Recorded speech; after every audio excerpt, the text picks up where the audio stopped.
नमस्कार. स्वाभिमानी TV news चॅनलच्या बातमीपत्रात आपलं स्वागत. टीईटी परीक्षा कायमस्वरूपी रद्द करून सरळ सेवा भरतीद्वारे शिक्षक भरती करा. जिल्हा अधिकाऱ्यांना निवेदन.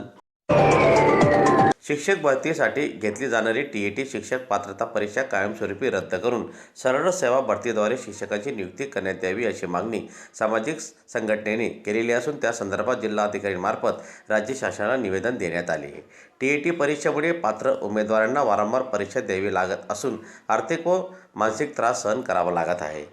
शिक्षक भरती प्रक्रिया अधिक पारदर्शक, सुलभ व वेळेत पूर्ण करण्यासाठी टीईटी परीक्षा रद्द करून गुणवत्तेनुसार सरळ सेवा भरतीची अंमलबजावणी करावी अशी मागणी यावेळी निवेदनाद्वारे करण्यात आली. कार्यकर्ते ॲडव्होकेट राजेंद्र अशोक चितळकर, आम्ही विद्यार्थ्यांवर जो अन्याय होत आहे, जर टीईटी परीक्षा पात्रता जी परीक्षा होती त्याच्यात जे घोटाळा झालेला आहे त्या संदर्भात माननीय धुळे जिल्हाधिकारी यांना आम्ही निवेदन सादर केलेलं आहे आणि त्या जे दोषी आहेत त्यांच्यावर कडक कारवाई करण्यात यावी आणि निपक्षपणे ही कारवाई व्हावी असे आम्ही निवेदन सादर केलेले आहे. आणि जो विद्यार्थ्यांवर अन्याय होत आहे तो कुठेतरी त्यांना न्याय मिळावा यासाठी आम्ही निवेदन सादर केलेले आहे.